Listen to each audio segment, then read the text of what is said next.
Support for this IPR podcast comes from Iowa Community Foundations, an initiative of the Iowa Council of Foundations, connecting donors to causes they care about.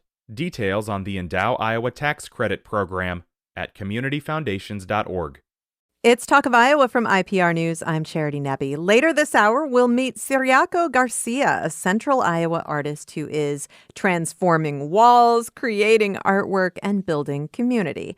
But first, an unassuming small museum in Mount Pleasant, Iowa, on the grounds of the Midwest Old Threshers, is home to one of the world's largest collections of theatrical backdrops, truly remarkable works of art that were painted and used in the late 1800s and early 1900s.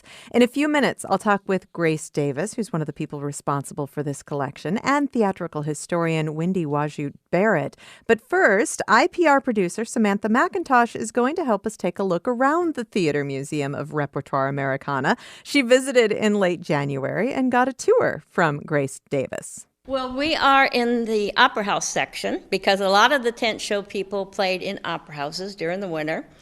And this is two of our things that we're very proud of. These are posters that are maybe over 6 feet tall, and they're done by a gentleman called Mucha, who was He was a leader in the Art Nouveau movement, and these are original from, I think this one is of Sarah Bernhardt, and it's from 1906, and this is Mrs. Leslie Carter, and it's about the same time, and they were famous actresses at the time, and I think these are the only places that you will find Art Nouveau, especially ones done by Mucha, who is the leader, world famous.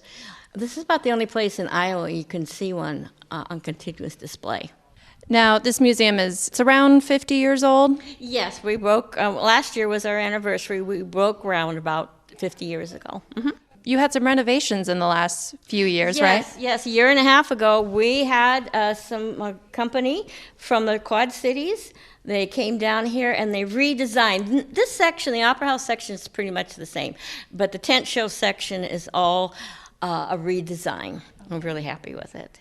Also here, we have examples of curtains. These curtains were from the Fritz Opera House in Blakesburg, Iowa. I'm glad you point that out, because in looking at one of these, I'm looking at one that's like a streetscape. I almost think of it as a wall being painted, but now if you hear that, that's the sound of Grace pulling one of these curtains. This would be the ad curtain. When you came in to wait for the show to start, you would have this curtain in the front, and it would have all ads around the main picture. If you owned the Opera House, you would buy this without the ads, and then you'd go to all your stores, and you would sell the ads and have somebody come and paint them in. And we're lucky with this one because it's dated 1905. It's signed and dated, so... In this opera room of the museum, you have some wonderful enlarged photos of some of the opera houses across the state. I see you have Algona, Strawberry Point, Carroll. It looks like you have a piece of a stage. True. The trim around the proscenium, yeah. Yeah, where is that from? Well, it says on there, Battle Creek, Iowa. Okay. And this piece actually comes from the Bijou Theater in Dubuque, Iowa. This looks like we're in front of a main entrance of the tent part of the museum. Yes, a facsimile. Yeah. And so this is, well, it's not what it really would look like, but it gives you an idea. And then this is a picture board with from the Neil and Caroline Schaffner players, and that's pictures of them and some of the people that would have been on their show at different times. And there's a model of what the tent would look like. Let's keep walking here. If you hear that sound, it's the sound of some artificial grass we're stepping on. The designers thought we should have some grass. So, and in here, it looks like we have some puppets or dolls. As I say, they did a 3-act play, and between the acts of the play, they would put on variety acts. And these are some of the different kind of acts. Puppets, singers, dancers, jugglers, musicians. And these are just some of their things that we have accumulated over the years. Is there anything in particular here that you would like to point out? Anything of interest? Well, that's something you'll never see. It's a player accordion. How rare would you say? I mean, it says rare on the display. We've never seen another one like it. And I actually found this ad for it from the 1930s. So I don't think it caught on. So, but anyway, and of course the tent shows always had a lot of music, and they had live musicians. And that little piano there was on the Schaffner players. It's called a tom thumb because it's short a couple octaves. Yeah. So it's easier. And then this is a really wonderful marimba. These people were tent show people their whole lives. And they have this is Brazilian rosewood. I don't play, unfortunately, but it has a great sound. And this is my grandfather's show, the Lou Henderson Players.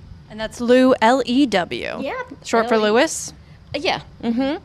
Yes, he liked to be different, so it was Lou. Yeah. And this is just a display how they originally went by wagon, and you could buy your own railroad car, which a lot of shows did. Mm-hmm. And then my grandfather, when the roads started getting better, they started going by trucks. Mm-hmm. And here we see pictures of people putting up tents. Do you imagine these were all hired hands? No. When they got to town, they would have kids, which you can't do today, but the kids would be on the lot waiting. And the boys liked nothing better than to help set up the tent. And they would get a pass to see the show. And that was a big thing to do. This gentleman right here, this little boy, when he was an adult, he came to the old Thrashers, and he called me over. He says, that's me, I helped put up the tent. Yeah. So that was a big thing for them. Every year when the show came in, they would put up the tent. Of course, you could never do anything like that today, but in those days, it was nothing. They'd be doing the sledgehammer and pushing the poles and tying the knots. Oh. This is one of my favorite things. Yeah. I told our designers when they were remodeling for us a couple of years ago that I'd like to have a couple of photographs put up showing the entertainers when they were, in their trailers after the show and everything before the show. So they made this whole wall. There's a sign that says no whistling in the dressing room. Very bad luck. Now, I think that if you do something like this, you have to go outside the dressing room, spit around 3 times and spit. But that takes the curse off. But no whistling probably started because in the early days, all the curtains were run on ropes. And so they got sailors, retired sailors, because they knew ropes and they knew riggings and knots and all. But they worked with whistles.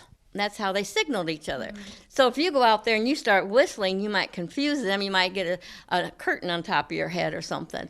So that's very bad luck. Also, the other one is no shoes on the makeup table, which I don't understand that because I just thought it was always nasty. Why would you do that anyway? So. Producer Samantha McIntosh visited the Theater Museum in Mount Pleasant in late January, along with production assistant Maddie Willis. They got a tour from Grace Davis, who is vice president of the National Society for the Preservation of Tent, Folk, and Repertoire Theater. You can see some of their artifacts on their website if you go to theatermuseum.com and take a look. And of course, you can go visit as well. And Grace Davis is here in the studio with me now. Hello, Grace. Hello. I agree with you. Feet on the makeup table, that is gross. It's just a bad idea. It's sad they had to put up a sign. Yeah. Let's talk about these traveling theater companies, which, so many of the artifacts in your museum come from these traveling theater companies. Of course, we're talking about a time before radio and television, and it lasted into the age of radio. But these traveling theater companies must have been a really big deal when they came to your town. Yeah, it was a really big deal. I've had people that told me when they were kids, they would plan out the week.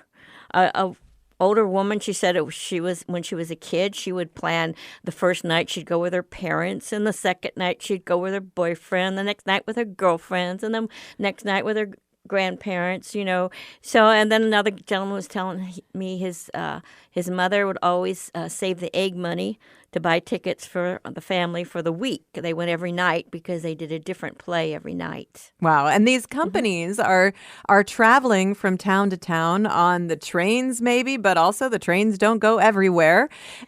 Well, the first tent show started in 1852 by a gentleman called Yankee Robinson, who later became a very famous circus man.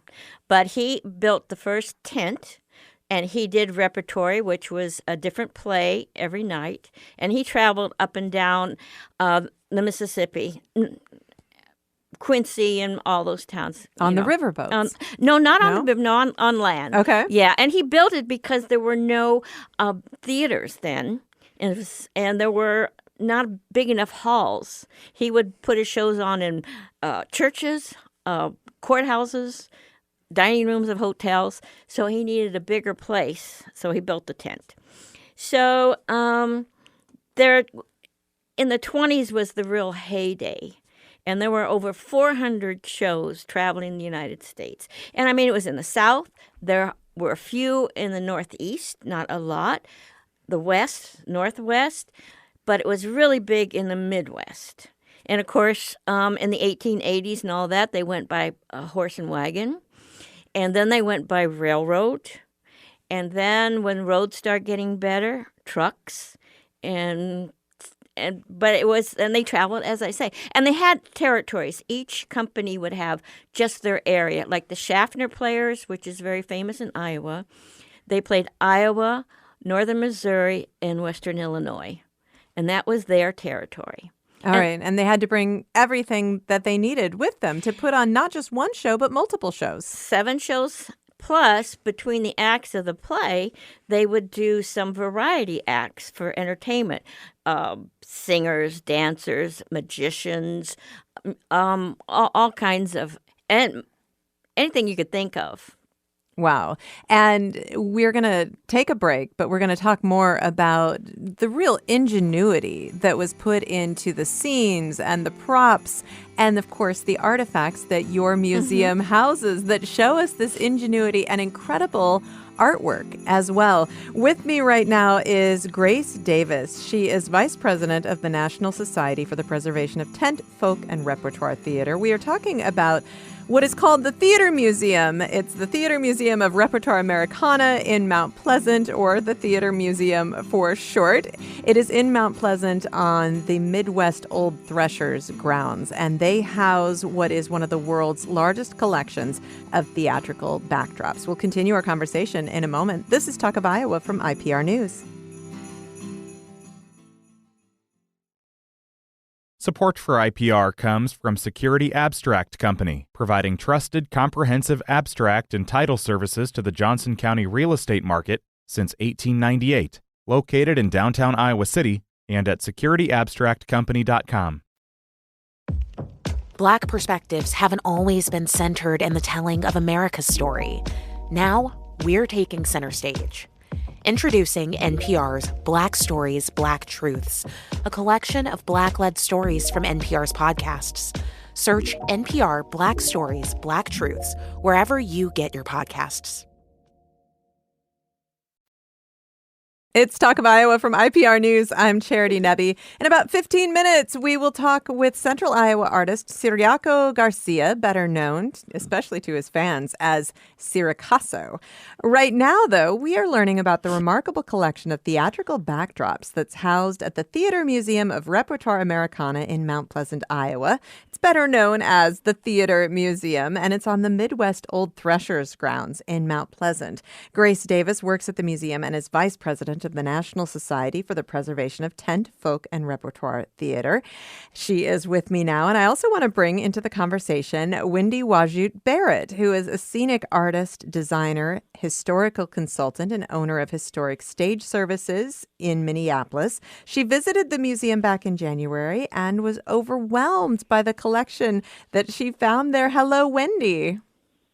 Good morning. How are you? Good. It's wonderful to have you here. And I know that Grace invited you to the museum. I know that you knew you were going to be seeing some of these amazing theatrical backdrops. But tell me about what you found when you got to the museum. Well, it's the scope of the museum's contents, which are really remarkable. Some of the earliest pieces were created by German immigrant Harry Dressel, who in 1875 painted scenery for Steyer's Opera House in Decorah, Iowa. They have some of those pieces. Then you jump forward and you have paintings by Arthur R. Hurt, who became very well known throughout the Midwest, delivered just hundreds of scenes and then ended up on the West Coast. You also have Hugh Lanning, who's an Ottumwa native and stayed there in the town for his entire life, painting not only theatrical scenery, but also transportation cards and circus banners. So you have the scope of really unique American artists that were traveling from town to town. And then you have the work of some of the largest scenic studios in the late 19th and early 20th century that include Sossman and Landis out of Chicago, Kansas City Scenic out of Kansas City, Joy and Cannon and Universal Studios out of St. Paul. So the scope is remarkable. It's like visiting 20 historic theaters in one stop. And it's such high quality work. It really represents America's melting pot of both English and European scenic art traditions.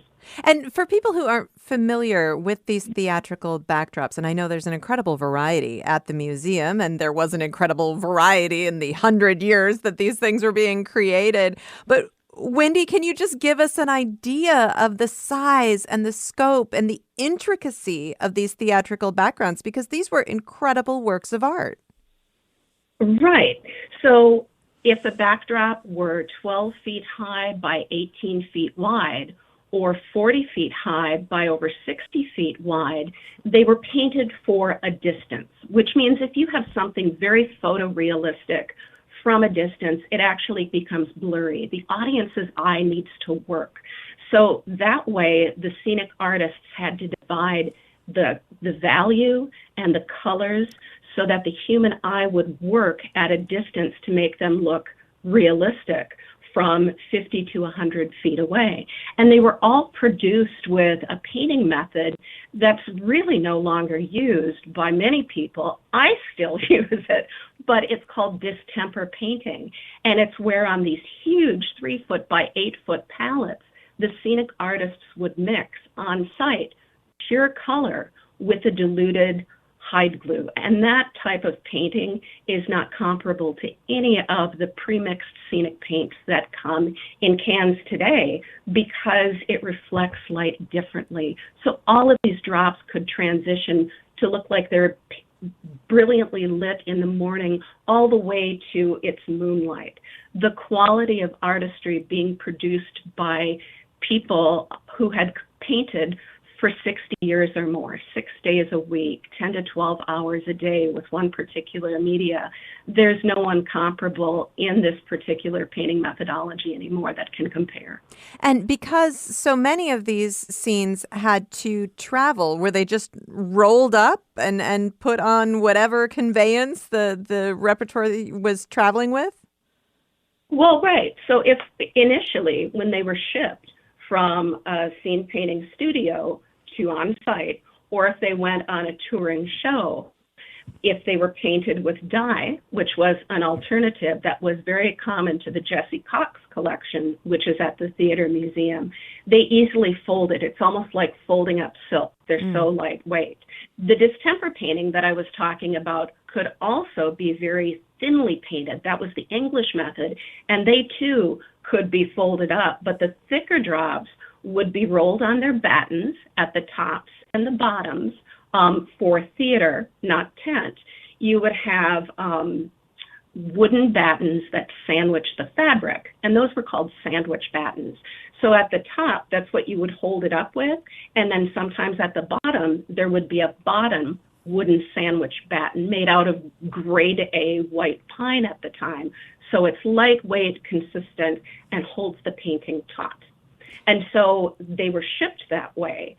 However, many of the theaters purchased stock scenery collections, so not every touring group, depends on the time in American theater history, traveled with all of their scenery. The tent shows did because they had to. They were bringing the theater with them, which makes the tent repertoire so remarkable in American theater because this isn't just pitching a tent, putting up a platform, and hanging a couple of backdrops.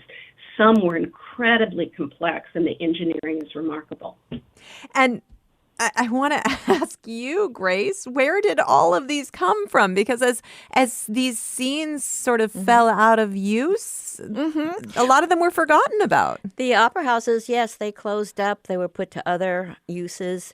And two of our members, Professor Richard Poole of he's retired now, Briarcliff University, Sioux City, and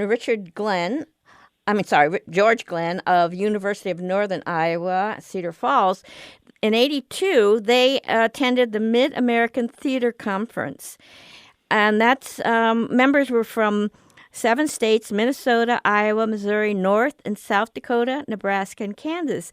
And it was decided that they needed to have a directory of all the old opera houses and theaters in their states. So they took on Iowa.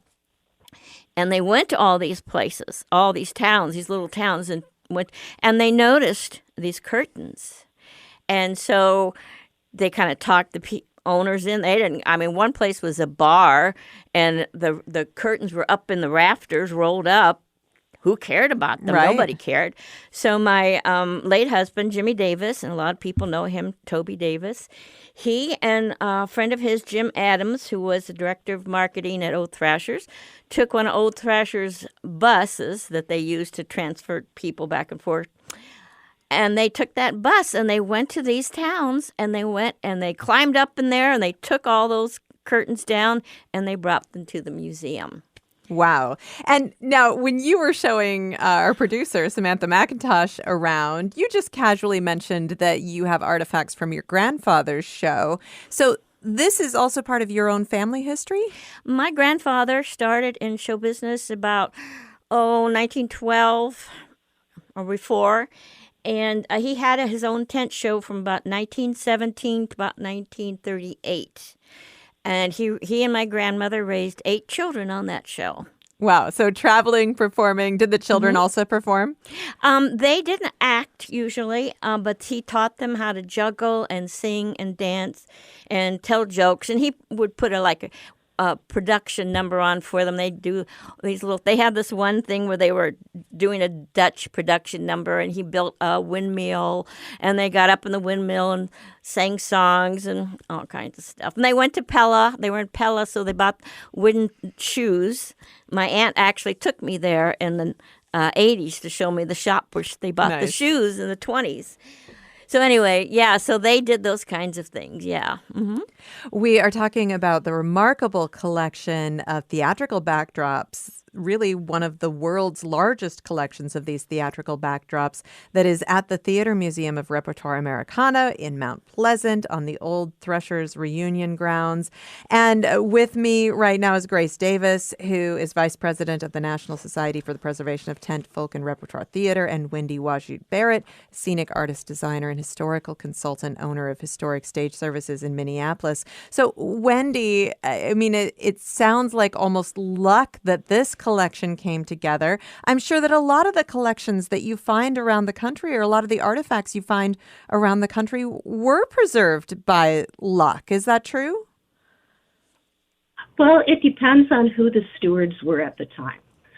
So without Richard Poole and George Glenn and Jimmy Davis and Jim Adams, the backdrops wouldn't be at the Theater Museum, because the book that was created by Poole and Glenn really is unparalleled in any of the other states. They identified so clearly what was still existing and what was there. Often, once scenery was taken down, it was just discarded. It's that first steward of that theater that decides to not throw out that scenery or sell it somewhere else and tuck it up in the attic. And to find those well over 100 years later is always remarkable. One of the most recent ones was at the Forum on the south side of Chicago. Drops that had been tucked way up and forgotten for decades were brought down and unrolled. And so the scenery is an insight into the community, but it's also the great efforts that goes far beyond luck of people who are trying so hard to preserve local, national, and regional histories. So it takes work. When they're actually saved and transported to a museum, it really is a credit to those people that took the time and energy and expertise to do that. Well, and these are enormous pieces. They take up a great deal of space if they're actually on display. Is it challenging to get people to really understand the value of these pieces, Wendy? Oh, yes. Oh, Grace says so, yes. Well, right. And this is something that Grace and I are very kindred spirits on, because this is a shared American aesthetic that wasn't only found in small rural opera houses and music halls, but large metropolitan theaters and Coney Island and World Fair amusements and Grand Circus spectacles and some of the early movies. It was an aesthetic that was consistent throughout the United States until right about in the pre-World War I years. And so up until, I would say, about 1914, 15, this aesthetic had been constant for well over a century. And it was everywhere because that was the style that was delivered. And it was not just in the United States, it was also in Europe. It was also in the British Isles. So if you looked at it was a shared experience that so many Americans got to witness together. It was not divided in so many ways. It was a communal experience across the United States. And didn't you say to me once, Wendy, that if you were sitting in an opera house in Iowa City or Mount Pleasant or Pella, you might be looking at the same curtain that somebody in Chicago or Detroit or Minneapolis was looking at?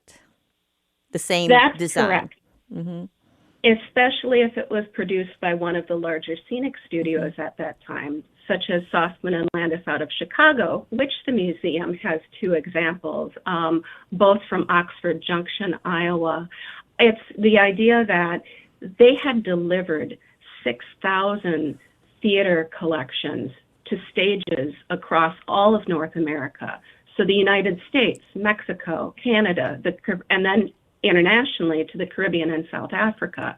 So this was a well-known firm, selected by Al Ringling, selected by Buffalo Bill, selected by Frederick Thompson of Coney Island, and their output at such a high level was remarkable, and they covered the United States. So if you were in this small little rural town, you would see the same quality scenic art as the people in the large metropolitan opera houses were seeing in Kansas City and San Francisco and New York and Boston and Philadelphia.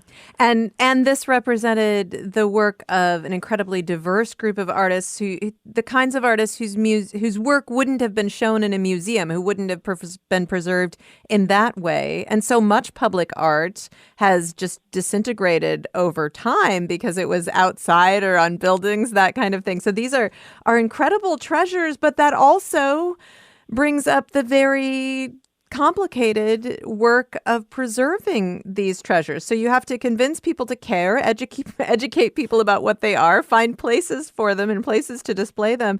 Tell me just briefly, Wendy, about the challenge of preservation. The challenge of preservation is strict conservation methods for easel artworks, other fine artworks, cannot be used in a theater setting because many are flammable and will not adhere to fire codes. So for the past 35 years, I've been working with different methods for preservation because you need to not only clean the composition, but also consolidate loose paint that's dusting off, repair fabric, and if it is in a theater or if it is in a museum and going to be used as a theater setting, it has to be functional. It just does not get preserved, hung on a wall, and lit. These drops are metamorphic in nature. They're intended to change. They're intended to be touched, and they're intended to be part of a performance, not just stationary on a wall. And that is the challenge to when you put it on a museum wall, how can you convey how amazingly alive these were under light? And the artists that created them, this was their exploration ground. They might be members of fine art societies and different artistic communities all over the country because they were recognized for their easel arts. but this is where they could implement a live painting that would alight on the stage. And we're nearly out of time, but Wendy, you're also coming back to Mount Pleasant, back to the Theater Museum for the Preserve Iowa Summit in June? Yep, and we are going to do North America's first scenery preservation 2-day workshop so that it can be an instructional in how to clean and do basic maintenance on historic scenes, because nothing's offered worldwide and it needs to be. So Mount Pleasant is going to be a testing ground at the Theater Museum, hoping to work toward the preservation of scenes all over the world. Wendy Wajut Barrett, thank you so much for talking with me today. You're welcome. Nice meeting you. Wendy Wajut Barrett is scenic artist, designer, and historical consultant, owner of Historic Stage Services in Minneapolis. And Grace Davis, thank you so much. Oh, it's been wonderful. Thank you so much. Grace Davis is the vice president of the National Society for the Preservation of Tent, Folk, and Repertoire Theater. And we have been talking about the Theater Museum of Repertoire Americana. It's in Mount Pleasant, Iowa. It's on the Midwest Old Threshers grounds in Mount Pleasant. And you can see just a few of their treasures if you go to their website, theatermuseum.com. Coming up in just a moment, we will meet a modern artist who is transforming walls and creating artwork in central Iowa, Ciriaco Garcia, better known as Ciricaso. This is Talk of Iowa. Black perspectives haven't always been centered in the telling of America's story. Now, we're taking center stage. Introducing NPR's Black Stories, Black Truths, a collection of Black-led stories from NPR's podcasts. Search NPR Black Stories, Black Truths wherever you get your podcasts. It's Talk of Iowa from IPR News. I'm Charity Nebbe. The work of artist Ciriaco Garcia, better known as Ciricaso, features bright colors and bold lines. He's become a sought-after mural artist, but doesn't limit his work to walls or even canvas. Sometimes he works in T-shirts, jean jackets, and shoes. He teaches art classes and is even hosting art festivals.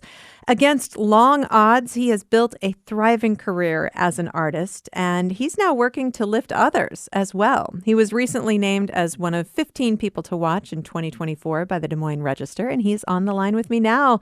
Hello, Ciriaco.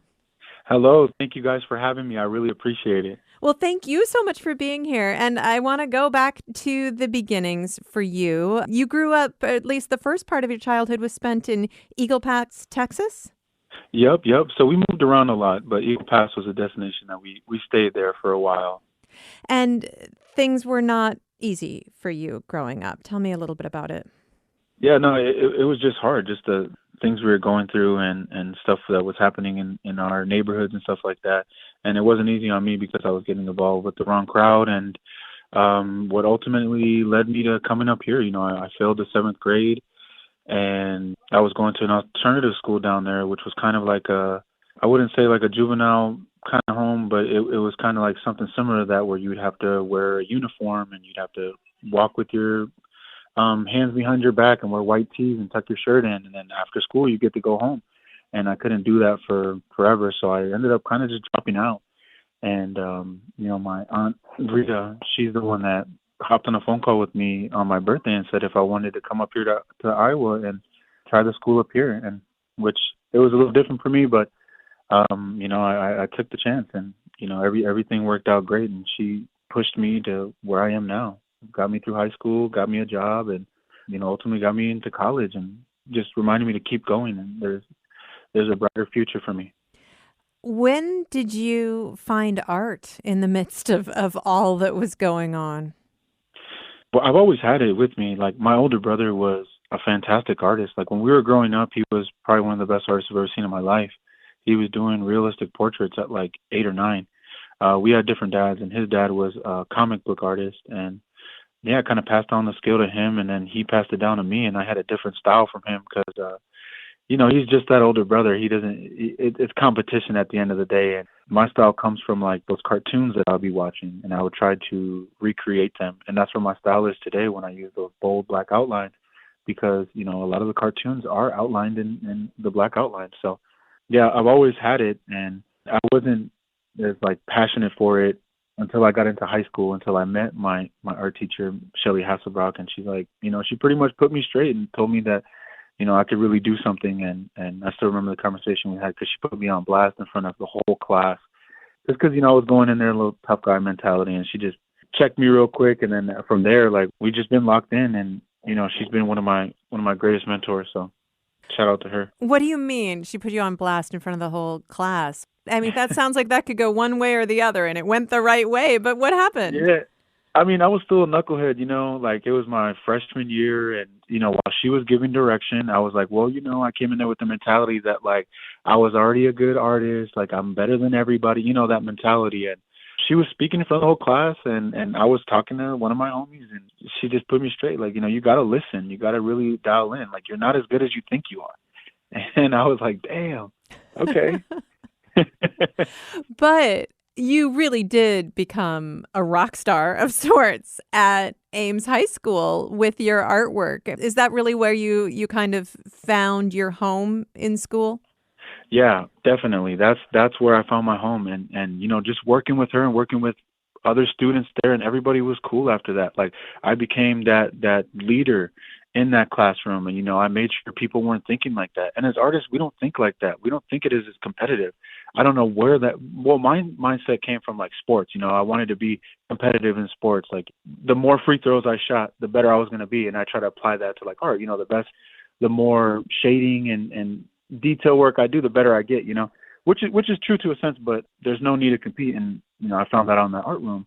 And that's where, like, Save the Art stems from, because it was a rally cry that guided me through high school and college. And that's just, like, collaborating with other artists. Yeah, we'll talk more about Save the Art in just a moment. But I want to go back to this relationship with Shelly Hasselbeck, your art teacher, because not only was she a mentor for you in art, but she really became a mentor for you in life too, didn't she? Yeah, no, definitely. I mean, it's just different because I wasn't the type of student that was, like, talking about, like, what was going on in my home life. Like, I was just trying to focus on school and be happy around other kids, and I didn't want nobody knowing, like, what I was going through, because a lot of these kids that I went to school with don't come from where I come from. Like, a lot of them have good, hardworking parents at home, and they got people that support them, versus, like, somebody like me who didn't have that. Like, I had my Aunt Rita, but she also had kids for herself, and, like, I have brothers and sisters, but they weren't living with me, and my parents weren't living with me. And, I wanted to, have that support and that love. And, I couldn't have it. So, I try to just preach that and try to help other kids that needed that. But in reality, I needed that. And I found that in the art classroom, just being able to express myself. And I always knew that there was, a canvas I can draw on, a piece of paper, that will listen to me. So I use that as a journal, and I use it as therapy. Until, like, what happened, the situation that happened to me, losing my mom to deportation, that kind of just changed things for me, because now I had to tell people, because I didn't know what to do. I was in a hard place, and the only person I felt comfortable talking to was Shelly Hasselbrock. And, we sat down, we had the conversation. We cried together, which was different, you know what I mean? Because it's like, she's not my family, but she became my family after that day, because she really sat me down. She's like, all right, well, what's the next move? Let's get the next move planned out. So she helped me get through college. Like, we looked at some colleges, and I liked the first one we saw at MCC. So Marshalltown Community College? Marshalltown Community College, yep. And she was there just guiding me through the whole process and made it super easy for me. And we ended up getting a really nice scholarship from the Ames High to be able to continue my college path. When did you first start to think that you could be an artist as a career? I've always believed in it from the jump. From as soon as I got out of high school, and then that's when I first started painting. As soon as I became a painter, I believed that I can do that, because I wanted to apply that to murals. I knew that people needed mural jobs. I knew people wanted custom sneakers at that time. It's like when the internet, like Instagram was like popping, and all the art was popping on Instagram, and there was custom sneakers. So I always knew that I could make something happen like that. If not full time, I could do it part time. And I would just say just having people believe in the same vision as I did just made it a lot easier for me, and made the vision more clear. And more people started supporting, and that's when I was in college. I lived in the dorms, and some of the people that lived in the dorms were like, whoa, you could really do this for a living. Like, here's my sneakers, can you customize them for me? Or like they drop off canvases, and then, the money just started flowing in. It wasn't a lot, but it was enough to convince me that, if the harder I work on this, the more opportunities and more jobs I can get. So you do a lot of different things as an artist now. Give me an overview. So I mentioned the murals, and you also sell your artwork on canvases and jean jackets and shoes. But you teach art classes. What else do you do? So I'm an event organizer. So I highlight local artists, local musicians, and local businesses. And I pretty much just help artists that were in my position. For us, it's kind of nerve-wracking to be able to present our work and talk about ourselves and talk about our work, but I make it very easy for them. Like, at the events I host, I try to get like newer artists that are kind of need that push, and I just help them out, like let them know that, hey, everything's gonna be okay. Like, strangers will be your biggest supporters, and I learned that early on because a lot of people that were supporting me in high school kind of ghosted me in college, and then the people that were in college kind of ghosted me outside when I graduated. So, like, just finding that community and finding that space, that safe space to be able to present your work and just feel natural is just amazing. And that's what I try to create every time I host one of these events. And you do have a Save the Art event coming up March 15th at XBK Live in Des Moines. What is a Save the Art event? What happens? Save the Art event, like I said, was a rally cry that guided me through high school and college. In that classroom that I was talking about, I found that because I was able to collaborate with other artists, and we weren't in competition at all. We were just helping each other, motivating each other. And I was so new to painting. One of the first paintings that I did was a collaboration with Levi Peterson, who was another painter who was a fantastic artist. And we got down in this painting. He did the top half, I did the bottom half. And then on the middle, I put, "We are saving the art." At that point, he didn't really know what that meant. And he was like, "What does that mean?" I was like, "Well, this is what we're doing. We're collaborating. We're uplifting each other. We're giving back to each other." And then that kind of just guided me through college. Because when I went to college, I didn't see none of these people as competition. I know it was kind of difficult because, I have a stronger personality than most artists, right? But I use that to help them out and let them know that, like, I'm here with you guys. This is our community. But I later adapted like the slogan to help my community by putting together events that highlight local artists, musicians, and businesses. And the reason I add the musicians is because my older brother, who was also an artist, was also a musician. He was a rapper. He was striving to be a rapper. And those times I talk about when we were in Texas, we were in the same room, and I saw how many hours he put into the music, and just to get a small opportunity. And that's why I always want to create an opportunity for a local musician, because I know it's tough to get these opportunities out here. And not everybody respects certain type of music out here. So we highlight a lot of hip hop and rap music. So yeah, that's what that is. And that's what we're putting together. We're blending art, music, and small businesses together. So it's going to be a vibe. It's going to be at XBK March 15th at 7 o'clock. With the events that you organize, the Save the Art events, but also you have been part of art festivals and creating an opportunity for artists to sell their work. You've also talked about trying to lower the barriers of entry for artists. And of course, we have art festivals in so many different communities, but to have a booth, usually there's a fee that an artist has to pay. So you're trying to cut down those barriers so people can get their art in front of the public? Last year was the first time I didn't do a booth fee. I want to eliminate that, because that's pressure on itself, especially being a vendor and artist, like paying that and then expecting to make that, that's going to not make you feel comfortable at this event. And I've felt that 100% when I've paid $100 to be at this event and I go home with $20 and a wasted day. You know what I mean? Like, mm-hmm. I used to think like, dang, I could have been working at some job and made this kind of money. You know what I mean? Like, I don't want people to feel that. I want them to have fun. I want them to feel comfortable to be able to present their work and not worry about selling, because then you become a salesman. Like some of these artists don't want to approach people and be like, yo, buy my art type thing, Yeah, but you're trying to make a living too, and you're creating this event. That's a stream of revenue that could have benefited you, but this is important to you, isn't it? Yeah, it's important to me, and that's why a lot of these events come out of my pocket, and I know that, and it's hard for me to say that because it does hurt that a lot of this stuff does come from my pocket. I got a grant from Springboard a couple years ago, and that was used for my events and for my practice. I want to find more funding. And I do reach out to sponsors, and there is people that do sponsor my events and that do help me put these on so I don't go home with, a hurt pocket kind of thing. But, I want everybody to get paid as far as musicians go. Like, I want them to get paid. I want artists to have a free space. And, I want to make sure I pay everybody that's involved. I can pay myself from what I make at my booth. Unlike a lot of artists, I am a salesman. I will be in my booth being like, yo, come get this T-shirt. You need it. You know what I mean? Like, I have no troubles making, funds out of my event, but I know it is hard for a lot of other artists, so I want to eliminate that. And that's what it is. It strikes me, thinking about how you grew up, and so much of that must have felt so lonely because of that lack of support and insecurity growing up. And you found that community in the art room at Ames High School. But it sounds like you are doing everything you can now to build community. Is that a big part of your mission? Yeah. I need them. Any opportunity that I get, I try to give back as much as possible. Like, if I get this mural opportunity, I'm going to host a mural reveal, right? And I'm going to invite vendors. I'm going to invite food vendors. I'm going to invite some of my homies that are rappers. Come up here and activate this wall. Let's activate this space right here while we have it, And a lot of people don't think like that, There's opportunities everywhere, especially just here in Central Iowa. There's opportunities everywhere.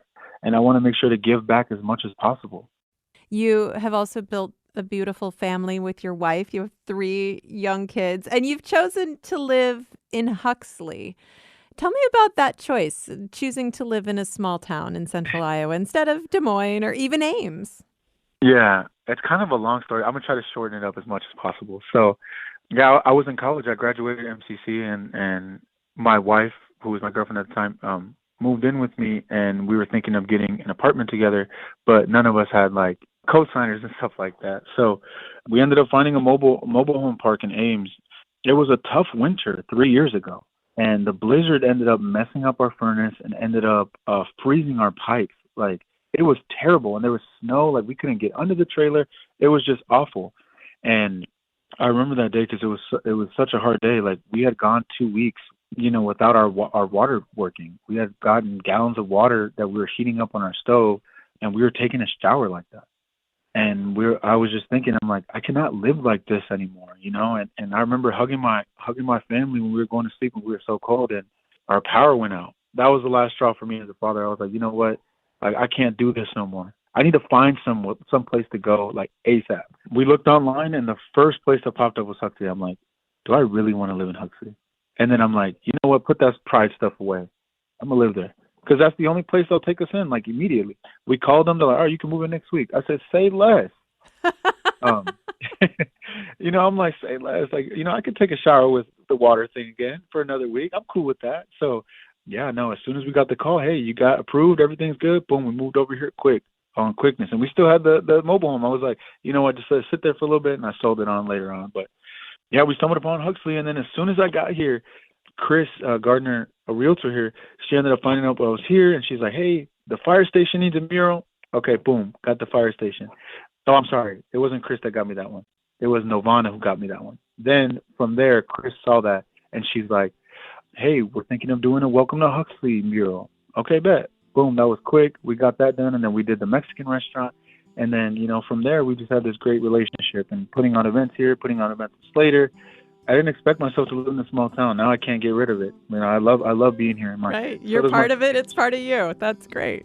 Yeah, it's part of me now. Every time I drive past the Huxley mural, it just gives me, it makes me feel amazing. I'm like, this is beautiful. So I try to get back as much as I can here. And yeah. Ciriaco, thank you so much for talking with me today. Yeah, no problem. I appreciate you. Thank you. Ciriaco Garcia of Huxley, Iowa. You can see his work online at ciricasso.com. This is Talk of Iowa from IPR News. I'm Charity Nebbe.